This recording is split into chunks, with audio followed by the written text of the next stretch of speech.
사랑하는 성도 여러분, 오늘 저희들은 2015년 10월 마지막 수요 예배를 드립니다. 오늘이 10월 28일이니까 10월의 마지막 밤이 며칠 남지 않았습니다. 여러분 이제 약 2달여를 남겨놓고 있는 2015년 10월의 마지막 수요 예배를 드리면서 저희들은 지나온 10개월의 시간들을 한번 돌아보지 않을 수가 없습니다. 그리고 이제 우리에게 남겨진 2015년의 2달여의 시간들을 어떻게 우리가 하나님 앞에서 살아가야 할 것인가, 이 생각을 오늘 저녁에 한번 해보게 되는 것입니다. 여러분, 이 한 해가 시작할 때 여러분들의 마음에 소원들이 있으셨습니까? 이 한 해가 시작할 때 올해는 꼭 이런 소원이 이루어지면 좋겠다, 이런 소원들이 있으셨습니까? 그렇다면 10개월의 시간이 지나는 동안 그 소원들이 좀 이루어지고 계십니까? 좀 이루어져 가고 있습니까? 아니면 어떤 소원이 있었는지도 잘 기억하지 못할 만큼 기억 속에서 우리 마음의 소원들이 하나둘 잊혀져 버리셨습니까? 소원이 이루어진 감사와 기쁨이 있습니까? 아니면 뜻대로 잘 되지 않아서 마음이 무겁고 답답하십니까? 이 한 해 시작하면서 마음에 품었던 소원들이 이 10개월의 시간이 지나는 동안 어떤 자리에 와 있습니까? 한번 돌아보시고 생각해 보실 수 있는 시간을 가지시면 좋겠습니다. 저희들이 수요 예배를 드리는 것은 어쩌면 그런 의미인지 모릅니다. 우리가 주일에 하나님 앞에 은혜를 받고 이제 삶의 자리에 나아가 3일의 시간을 살아갑니다. 그런데 우리가 사는 삶이라는 것이 우리 생각처럼 그렇게 녹록지 않습니다. 고난과 아픔에 부딪히기도 하고 우리 뜻대로 잘 되지 않는 일들 앞에서 때로는 한숨도 나오고 주저앉고 싶어질 때도 있습니다. 우리의 마음이 클클해지고 영적으로 우리가 뭔가 좀 가라앉는 듯한 그런 느낌이 드는 것입니다. 바로 그때 하나님께서 주의 한가운데 이 수요 예배의 자리를 두신 것입니다.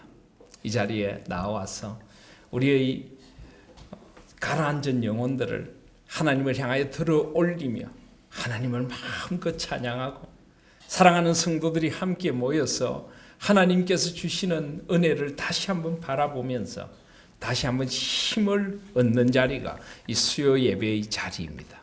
그래서 이 자리를 저는 일상 속의 지성소라고 부르고 싶다는 이야기를 우리 교회 온 지 얼마 되지 않았을 때 수요 예배에 말씀드린 적이 있습니다. 우리의 이 6일이라는 일상의 삶의 한가운데 하나님의 은혜를 만나는 일상 속의 지성소와 같은 것이 수요 예배라고 저는 생각을 합니다.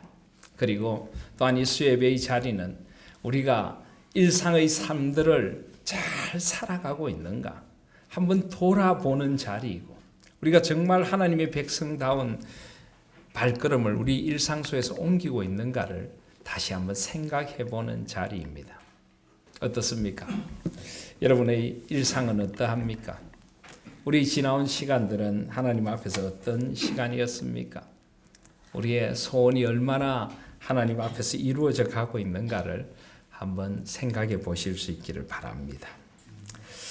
그런데 저는 또 이런 질문도 한번 드려보고 싶습니다. 우리가 한 해를 시작하면서 마음속에 품었던 소원이 있다면 하나님께서 우리를 향해 가지신 소원도 있으셨을 것입니다. 그렇죠, 그죠? 우리를 향한 2015년 하나님의 소원도 있습니다. 여러분, 그 하나님의 소원은 좀 이루어져 가고 있습니까? 하나님께서 우리를 향해 가지셨던 그 소원은 좀 이루어져 가고 있고, 우리가 하나님의 뜻을 순종하면서 그 소원을 좀 이루어 드리고 있느냐는 말입니다. 어떻습니까? 하나님께서 올 한 해 나에게 올 한 해는 좀 이런 것들을 버렸으면 좋겠다. 나의 영적인 비뚤어진 모습이나 나의 삶에 하나님의 자녀답지 못한 모습을 깨닫게 해주신 게 있을 겁니다. 올 한 해는 좀 하나님께서 내가 이런 존재가 되기를 원하신다는 하나님의 마음의 소원을 들으신 것이 있을 것입니다.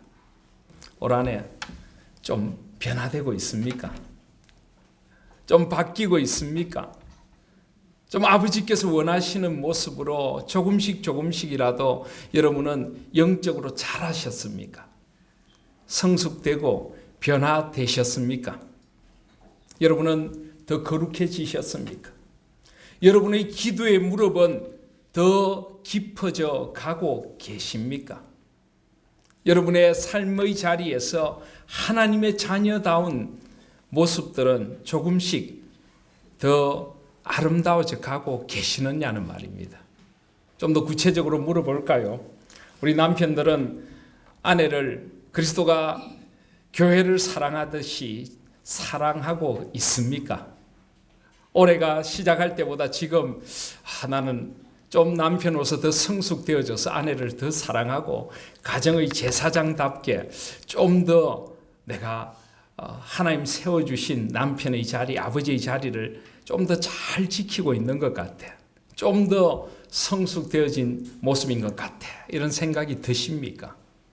이건 남편들한테 물을 게 아니라 아내들에게 물어야 되는 것입니까? 우리 아내들은 어떻습니까? 여러분들은 아내의 자리를 주님 안에서 잘 지키고 계십니까? 아멘. 기도로 주님 주신 사랑으로 가족들을 돌보며 우리 자녀들에게 거룩의 본을 보이고 우리 자녀들을 하나님 말씀의 그 가치로 기르고 있습니까? 우리는 좀 변화되고 있습니까? 우리 직장 생활에서 만나는 동료들이 우리를 보면서 올 한 해 우리 모습이 정말 좀 예수 믿는 사람은 좀 달라 하고 변화의 모습들을 하나하나 보여주고 있습니까? 정말 하나님께서 우리를 올 한 해 회복시켜 주시라고 약속하셨는데 그리스도 안에서 여러분들의 모습은 하나님께서 원하시는 그리스도인으로 회복되어져 가고 있습니까? 하나님과의 관계는 얼마나 회복되셨으며 우리의 삶의 분노와 상처들은 얼마나 치유되셨습니까? 여러분, 우리의 입술의 열매는 얼마나 달라지고 있습니까? 남을 향한 험담과 비난이 사라지고 감사와 찬양이 우리 입술의 열매로 맺혀지고 있습니까? 구체적으로 우리 삶의 자리에 어떤 변화가 있는지 한번 이 시간 돌아보실 수 있기를 바랍니다. 하나님이 나를 향하여 품으셨던 하나님께서 품으셨던 그 소원들이 얼마나 이루어져 가고 있는지 이 10월의 마지막 수요일 저녁 한번 깊이 돌아보실 수 있는 시간이 되실 수 있기를 소원합니다.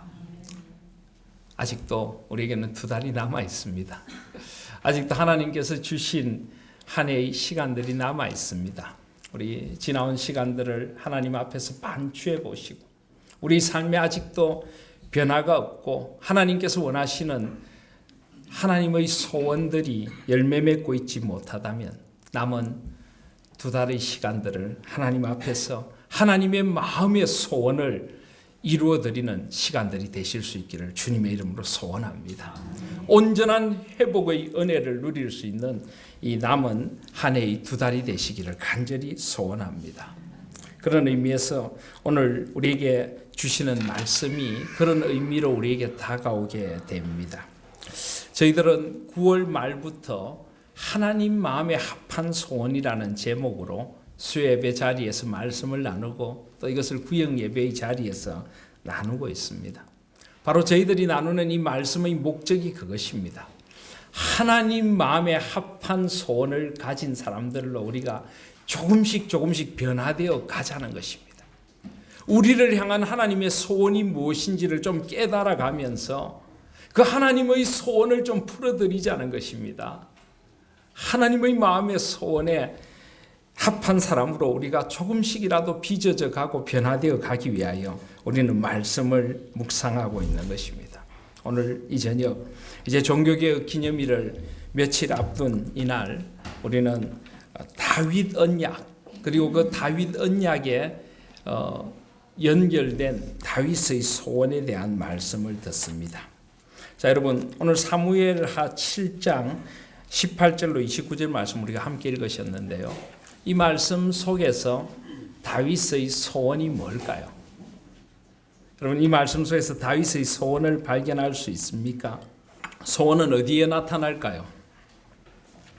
오늘 이 말씀을 가만히 보면은 하옵소서라는 말이 두 번이 나옵니다. 어디에 나옵니까? 26절에 보시면 사람이 영원히 주의 이름을 크게 높여 이르기를 만군의 여호와는 이스라엘의 하나님이라 하게 하옵시며 주의 종 다윗의 집이 주 앞에 견고하게 하옵소서. 하옵소서 하는 건 소원이죠, 그죠? 다윗의 마음의 소원이 26절에 나옵니다. 또 어디에 나옵니까? 29절에 나옵니다. 이제 청하건대 종의 집에 복을 주사 주 앞에 영원히 있게 하옵소서. 주 여호와께서 말씀하셨사오니 주의 종의 집이 영원히 복을 받게 하옵소서.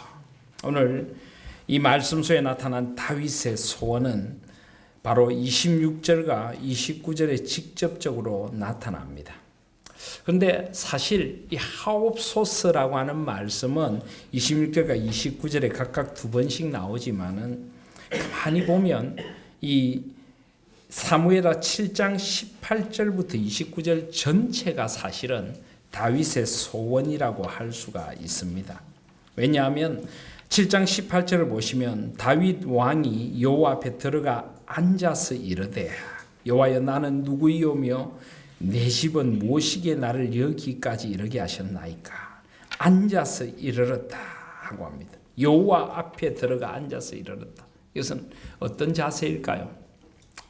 기도하는 자세입니다. 여기 앉아 있다는 것은 무릎을 꿇고 앉아 있는 모습일 수도 있습니다. 정확히 어떻게 앉아 있는지는 잘 알지 못하지만 이 모습은 깊게 앉아 있는 것입니다. 잠깐이 아니라 깊은 만남의 자리, 하나님 앞에 앉아서 그는 깊이 지금 기도하고 있는 것입니다.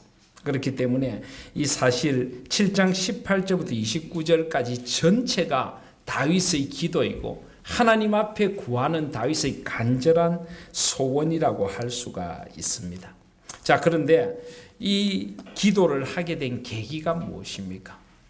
그것이 바로 7장 1절부터 17절까지 말씀입니다. 이 사무엘하 7장 1절부터 17절까지는 구약 성경에서 진주와 같은 말씀이다라고 불리어지는 말씀입니다. 왜냐하면 이것이 바로 다윗 언약이라고 하는 이 구약의 굉장히 중요한 언약의 내용을 담고 있기 때문입니다. 7장 1절부터 17절까지 다윗 언약이란 말은 한 번도 나오지 않습니다. 그렇지만은 이 말씀은 시편 89편이나 이런 다윗 언약, 그 다윗 언약의 내용과 역사적인 배경을 제공해 주는 곳이기에 많은 학자들은 이 사무엘하 7장이 구약의 가장 중요한 언약인 다윗 언약의 말씀을 담고 있는 진주와 같은 보석과 같은 그런 말씀이다라고 합니다. 이 언약의 내용은 이러합니다. 다윗이 이제 모든 것이 평안한 그런 왕정이 안정이 되고 모든 그의 영토들이 다 평정이 되는 그런 안정의 시기를 맞이합니다. 또 사무엘하 6장에 보면은 그는 법궤를 이제 다윗 성으로 옮겨오는 일도 끝을 냅니다. 자, 그런 후에 가만히 보니까 다윗이 자신은 백향목 궁에 머물고 있는데 하나님의 법궤는 여전히 장막에 머물고 있다는 것입니다. 광야를 다닐 때 그 장막에 머물고 있다는 것입니다. 그래서 다윗 왕이 하나님에 대한 마음이 생깁니다. 내가 성전을 지어야 되겠다.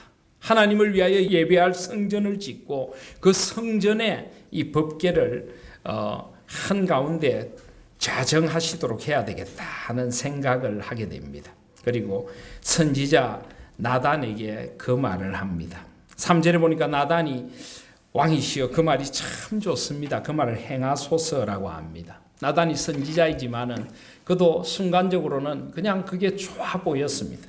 그런데 문제는 7장 4절에 보니까 하나님의 말씀이 나단에게 임하기를 하나님께서 당장 지금은 성전을 짓는 것을 원하지 아니하신다는 것입니다. 물론 여기에는 다윗이 피를 많이 흘렸기 때문도 있지만은 그보다 더 중요한 것은 지금 인간이 하나님을 위하여 무엇을 해드리는 것보다 하나님께서 지금 다윗과 그 후손에게 해주시고 싶은 일이 있다는 것을 지금 말씀하고 계시는 것입니다. 그래서 다윗은 하나님을 위한 집을 짓고 싶은데 11절에 보시면 여호와가 너를 위하여 집을 짓고, 오히려 하나님께서 다윗과 우리를 위하여 집을 지어 주시리라. 하나님의 은혜의 집을 먼저 지어 주시겠다고 말씀하시는 것입니다. 그렇습니다. 이것이 순서입니다. 하나님은 우리에게 무엇인가를 받고 베풀어 주시는 분이 아닙니다. 언제나 먼저 우리에게 은혜로 찾아오시는 하나님이십니다. 은혜를 베풀어 주시기를 원하시고, 우리가 아무것도 드린 것 없어도 무조건적인 은혜, 절대 은혜를 주시기를 원하신 분이 하나님이십니다.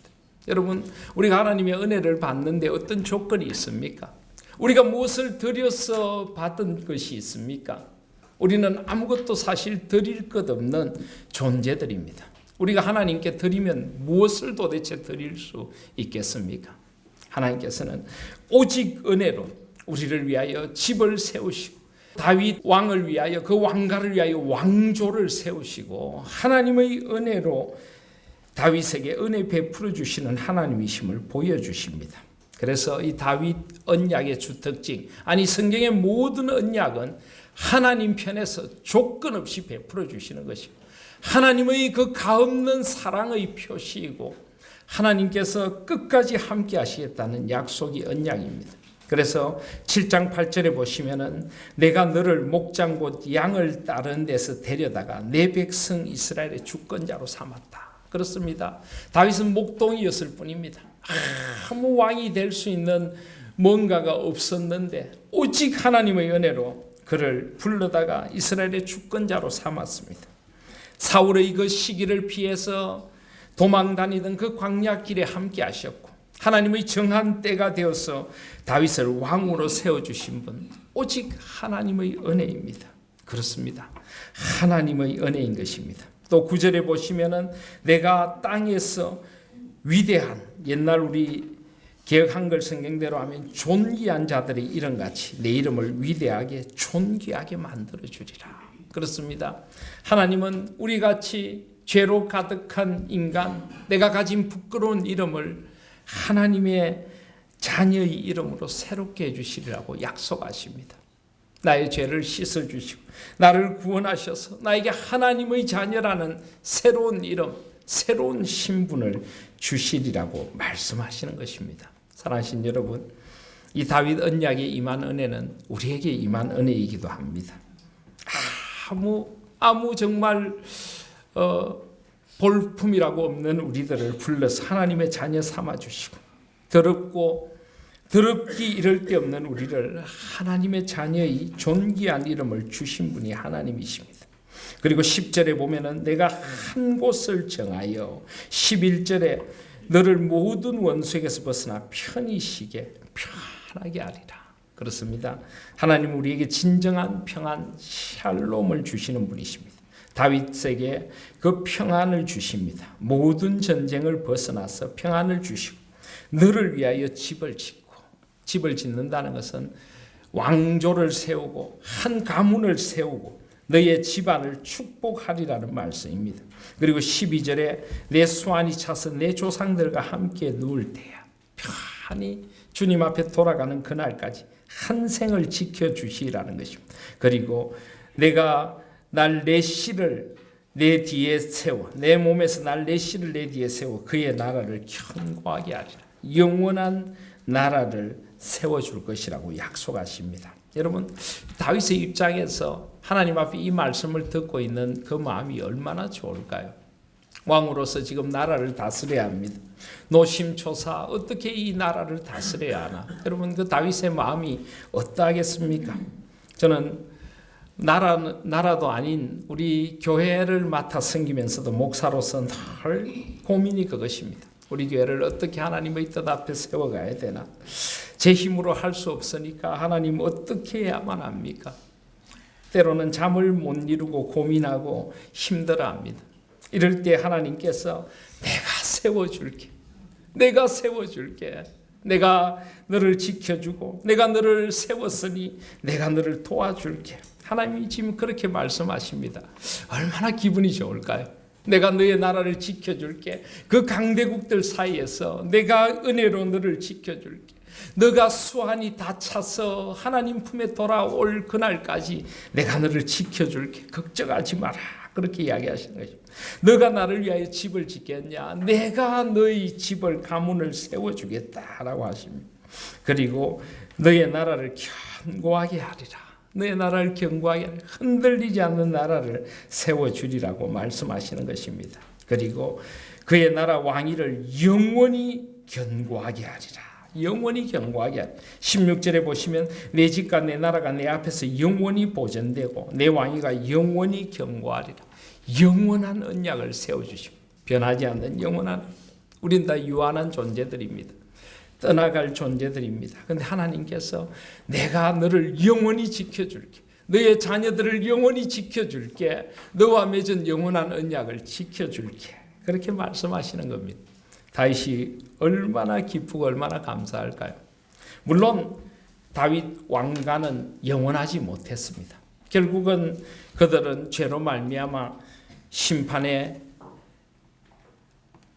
형벌을 받게 되고 결국은 그들은 심판의 자리로 끌려가게 되었습니다. 그러나 사실은 영원합니다. 눈에 보이는 다윗 왕가는 영원하지 못하지만 다윗의 후손으로 오실 메시아 예수 그리스도의 나라는 영원한 것입니다. 다윗이 받았던 그 위로는 우리에게 진정한 영원한 위로입니다. 영원히 우리와 함께 하시는 예수님이 우리를 떠나지 않고 지켜주십니다. 우리를 불러주셨으면 사용해 주시고 우리를 세워주셨으면 우리를 써주시는 것입니다. 그저 우리는 주님 앞에 있기만 하면 되는 것입니다. 주님 앞에 기도하고 나의 연약과 부족을 아시니 나를 도와주십시오 구하고 주님의 손 붙들고 있기만 하면 주께서 나를 통하여 이루시고자 하는 일을 이루어 주신다는 것입니다. 그 막중한 책무, 어깨를 내리누르는 그 막중한 책임감 하나님께 다 맡기면 주께서 이루어 주시라고 약속하시는 것입니다. 영원히 나와 함께 하시라고 약속하시는 것입니다. 이것이 바로 다윗에게 주신 언약이고 다윗을 통하여 그리스도 안에서 우리에게 주시는 언약인 것입니다. 다윗은 지금 이 언약을 받았습니다. 자기는 그냥 하나님의 은혜가 좋아서 하나님의 집을 지어드리고 싶습니다고 했는데 하나님께서는 다윗에게 내가 영원한 집을 지어줄게. 다윗은 지금 그 은혜가 너무나 가슴 벅차서 이제 하나님 앞에 이 기도를 드리는 것입니다. 그래서 이 사무엘하 7장 18절부터 29절까지는 사실 그 은혜에 대한 다윗의 마음의 응답이고 그 은혜를 받은 자가 이제 이렇게 하나님 살아가고 싶습니다는 소원인 것입니다. 이거야말로 하나님의 마음에 합한 소원이고 언약에 기초한 소원이고 하나님 앞에 드리는 간절한 기도의 소원인 것입니다. 그래서 저는 이 다윗의 기도가 다윗 한 사람의 기도가 아니라 성경에 기록된 대로 우리의 기도가 되고 우리의 소원이 되어져야 된다고 믿습니다. 제일 첫 번째 소원은 무엇입니까? 다윗은 18절부터 19절까지 보시면요. 이런 고백을 합니다. 주 여호와여 나는 누구이오며 내 집은 무엇이기에 나를 여기까지 이르게 하셨나이까. 주 여호와여 주께서 이것을 오히려 적게 여기시고 또 종의 집에 있을 먼 장래의 일까지도 말씀하셨나이다. 다윗은 제일 먼저 주여 내가 누구이건대 이 은혜를 주셨습니까? 라고 고백합니다. 그렇습니다. 다윗의 제일 첫 마음의 소원은 받을 자격 없는 저에게 은혜 베풀으신 주님의 은혜가 너무 감사합니다. 이 은혜에 잊지 않고 살고 싶습니다. 이것이 바로 다윗의 마음의 소원인 것입니다. 사랑하신 여러분, 저와 여러분의 마음에도 이런 소원이 있으면 좋겠습니다. 늘 나의 나됨이 주님의 은혜입니다. 주여 나와 내 집이 무엇이가 내 은혜를 베풀어 주셨나이까. 주여 제가 누구이건데 주께서 이 은혜로 대해 주시나이까. 늘 이 은혜에 대한 감사가 강같이 흐르면 좋겠습니다. 여러분 11월에는 우리가 추수감사절 감사의 절기를 지킵니다. 이 다윗의 기도에 전체적으로 흐르고 있는 큰 물줄기가 있다면 가슴 벅찬 감사입니다. 우리가 이 10월, 11월 이 추수의 절기를 맞으며 우리도 이런 가슴 벅찬 감사가 우리 마음에 터져 나와야 할 터인데 왜 우리의 마음에 감사가 없습니까? 우리 마음에 감사가 없는 가장 첫 번째 이유는 내가 누구인가를 잊었기 때문입니다. 내가 누구인가를 잊었기 때문에. 우리는 우리가 받은 것을 너무 당연히 여깁니다. 우리의 삶의 그냥 당연히 내가 수고하고 내가 노력해서 누리는 것인 줄 압니다. 그러니까 내가 받은 것에 대한 감사는 없고 좀 모자라면 불평과 원망이 터져 나옵니다. 다른 이들과 비교해서 불평하고 원망합니다. 그러나 다시 한번 하나님 앞에서 내가 누구인가를 다시 한번 보시기를 바랍니다. 받을 자격 없는 자입니다. 내가 무엇이간데 주께서 이 은혜를 베풀어 주셨습니까? 물론 우린 여전히 이 세상적으로 보면 부족하고 아쉬운 것이 많을 것이지만 그러나 가만히 생각해 보면 나의 나된 것이 주님의 은혜이고 내가 가진 어떤 외형적인 물질이나 무엇이 아니라 하나님께서 나를 향하여 베푸르신 그 큰 사랑을 생각하면 우리는 감사하지 않을 수 없는 존재인 것입니다. 나와 내 집이 무엇이간데 주께서 이 은혜를 베풀어 주셨나이까. 이것은 바로 우리의 고백이 되어져야 하는 것입니다. 하나님은 지금 우리를 향한 하나님의 마음의 소원을 보여주고 계십니다. 우리가 한 생을 이 고백을 안고 살기를 원하십니다. 주님 앞에서 주여 나는 누구이오며 내 집은 무엇이기에 나를 여기까지 이르게 하셨나이까. 주님 앞에 가는 그날까지 사랑하신 여러분 이 고백을 하나님 앞에 드리며 살아가실 수 있기를 바랍니다. 늘 문득 아니 자주 놀래시기를 바랍니다. 주님 웬 은혜입니까? 웬 사랑입니까? 주님하고 부르기만 하면 그냥 베풀으신 은혜가 가슴을 쳐서 한 방울 눈물이 쭉 흘러내리는 저와 여러분의 삶이 되기를 소원합니다. 은혜에 겨워 사는 삶. 주여 나와 내 집은 무엇이기에 나를 여기까지 이르게 하셨나이까. 이 고백이 저와 여러분의 고백이 되시기를 소원합니다. 또 종의 집에 있을 먼 장래일까지도 말씀하셨나이다. 주님은 우리의 모든 생을 책임진다고 하셨습니다. 여기까지 살아온 것은 에베네셀 주님의 은혜이고 지금 내가 살아가는 것은 임마누엘 주님의 은총이며 우리의 내일은 여호와 이레의 하나님 손에 있을 것입니다. 우리는 하나님 없는 사람처럼 미래를 두려워하지 않습니다. 무조건 걱정하고 있지 않습니다. 우리는 주님께서 우리 장래일까지도 말씀하신 것을 알기 때문입니다. 우리의 내일은 주님의 손에 있기에 우리는 감사합니다. 사랑하신 여러분, 이 다윗의 고백이 우리의 고백이 되고 이것이 우리 마음의 소원이 되어서 한평생 이 고백을 안고 주님 앞에 감사의 삶을 살아가실 수 있기를 바랍니다. 두 번째 다윗의 소원이 무엇입니까? 21절 말씀을 보시면 주의 말씀으로 말미암아 주의 뜻대로 이 모든 큰 일을 행하여 주시옵소서. 그리하여 주의 종에게 알게 하셨나이다. 그런즉 주 여호와의 이름으로 주는 위대하시니 이는 우리 귀로 들은 대로는 주와 같은 이가 없고 주 외에는 신이 없음이니이다. 다윗의 두 번째 마음의 소원은 주님의 뜻대로 되게 해달라는 것입니다. 내 뜻대로가 아니라 주님의 뜻대로 되게 하여 주시옵소서. 이 모든 언약을 주님의 뜻대로 이루어 주시고 저의 한 생을 주님의 뜻대로 붙들고 주님 뜻대로 인도하여 주시옵소서. 그래서 주님의 손에 붙들려 한 생을 살아가면서 주님의 그 크심을 보게 하여 주시옵소서. 주와 같은 이가 없고 주 외에는 신이 없음을 알게 하여 주시옵소서. 24절에 보면 여호와여 주께서 그들의 하나님이 되셨나이다. 주의 백성 이스라엘을 세우사 영원히 주의 백성으로 삼아 주시옵소서.